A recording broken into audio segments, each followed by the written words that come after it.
9 मई के केसेस में 105 अफराद के मिलिट्री कोर्ट्स में ट्रायल और सजाओं के फैसलों के बाद सुप्रीम कोर्ट में सिविलियंस के मिलिट्री ट्रायल्स पर इंट्रा कोर्ट अपील पर समाअत जारी है, जिसमें आईनी बेंच ने हतमी तौर पर यह फैसला करना है कि सिविलियंस का मिलिट्री कोर्ट्स में ट्रायल हो सकता है या नहीं। मौसम सरमा की तातीलात के बाद सुप्रीम कोर्ट के आईनी बेंच ने 7 जनवरी को इस अहम मुकदमे पर समाअत का दोबारा आगाज किया था और आज मुसलसल चौथे दिन भी इस मुकदमे पर समाअत जारी रही, जिसके दौरान आईनी बेंच ने मिलिट्री कोर्ट्स में जजेस की अहलियत और ट्रायल के तरीकेकार पर अहम सवालात उठाए हैं। इसके अलावा अदालत ने आज की समाअत में भी इस सवाल पर वजारत दिफा के वकील ख्वाजा हारिस से जवाब तलब किया है कि मिलिट्री कोर्ट्स और इंसदाद दहशतगर्दी की अदालत में चलाए जाने वाले मुकदमे फर्क किस तरह किया जाता है। आज की समाअत के दौरान जस्टिस जमाल मंदोखेल ने सवाल किया कि मिलिट्री कोर्ट्स में ट्रायल के तरीकेकार पर मुतमईन करें। मिलिट्री कोर्ट में केस सुनने वाले अफसर की काबिलियत पर सवाल उठाते हुए जस्टिस जमाल मंदोखेल ने सवाल किया कि मुझे 34 साल इस शोबे में हो गए हैं मगर फिर भी खुद को परफेक्ट नहीं समझता। क्या आर्मी अफसर को इतना तजुर्बा और अबूर होता है कि सजाए मौत तक सुना दी जाती है? इस पर ख्वाजा हारिस ने जवाब दिया कि मिलिट्री ट्रायल के तरीकेकार को दलाइल के दूसरे हिस्से में मुकम्मल बयान करूंगा। दौरान समाअत जस्टिस जमाल मंदोखेल ने रिमार्क्स दिए कि आर्मी एक्ट का इतलाक सिर्फ फौज पर होता है, फौजी अफसरान को बुनियादी हकूक और इंसाफ मिलता है या नहीं, हम सबको मद्देनजर रखेंगे। इस मौके पर जस्टिस मुस्तफा हिलाली ने कहा कि इस नुक्ते पर भी वजाहत करें कि फौजी अदालत में फैसला कौन लिखता है। मेरी मालूमात के मुताबिक केस कोई और सुनता है और सजा और जजा का फैसला कमांडिंग अफसर करता है।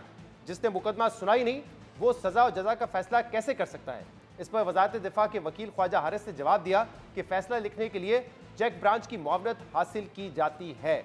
जिसके बाद जस्टिस मुस्तफा हिलाली ने सवाल किया कि अगर किसी और मुल्क में ऐसा ट्रायल होता है तो जज कौन होता है? इस मौके पर जस्टिस मोहम्मद अली मजहर ने कहा कि पूरी दुनिया में कोर्ट मार्शल में ऑफिसर्स ही बैठते हैं, जबकि ख्वाजा हारिस ने जवाब दिया कि कोर्ट मार्शल में बैठने वाले अफसरान को ट्रायल का तजुर्बा होता है।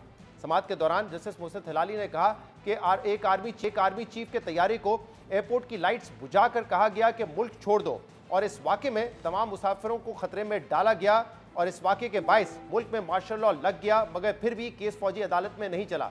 इस पर ख्वाजा हारिस ने कहा कि हाईजैकिंग आर्मी एक्ट में दर्ज नहीं, इसलिए वो ट्रायल फौजी अदालत में नहीं चल सकता। जस्टिस जमाल मंदोखेल ने इस मौके पर ख्वाजा हारिस को मुखातिब करते हुए दिलचस्प रिमार्क्स दिए कि आपके पास अक्सरियत है, कल हाईजैकिंग और 302 भी आर्मी एक्ट में डाल लें तो कौन रोक सकता है? बेंच के सरबराह जस्टिस अमीनुद्दीन ने इस मौके पर कहा कि इस नुक्ते पर फर्क वाजे हो गया है, इसलिए अब आगे चलें। लेकिन जस्टिस मुस्तफा हिलाली ने कहा कि ठहरें, इसमें एक और सवाल बनता है। जस्टिस मुस्तफा हिलाली ने सवाल किया कि अगर हाईजैकिंग जंगी या फौजी तैयारी की होती है फिर ट्रायल कहां चलेगा? जस्टिस मुस्तफा हिलाली ने यह सवाल भी उठाया कि 9 मई की FIRs में सारी दफात इंसदाद दहशतगर्दी एक्ट की लगी थी, लेकिन मुझे नहीं पता इन दफात पर फौजी ट्रायल कैसे हुआ है। इस मौके पर एडिशनल अटॉर्नी जनरल ने अदालत को बताया कि मिलिट्री कोर्ट्स सिर्फ उन मुल्ज़िमान को लेकर गई हैं जिनके जाए वक़ुआ पर मौजूदगी के सबूत मौजूद थे, वरना मुल्ज़िमान की तादाद तो 5000 से ज़्यादा थी।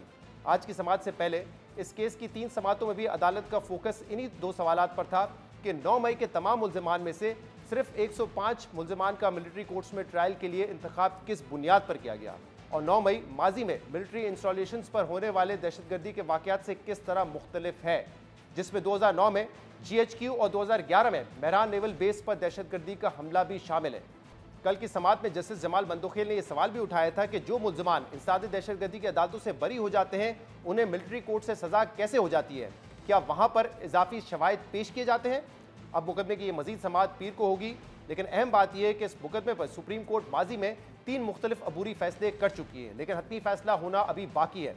इससे पहले 13 दिसंबर को आईनी बेंच ने ही मिलिट्री कोर्ट्स को 9 मई के मुल्ज़िमान के मशहूर ट्रायल्स की इजाज़त दी थी और फैसला देने का इख्तियार दिया था, जिसके बाद 85 मुल्ज़िमान को सजाएं सुनाई गई थी, जिसके बाद आर्मी चीफ ने 19 मुजरिमान की सज़ा को माफ़ कर दिया था।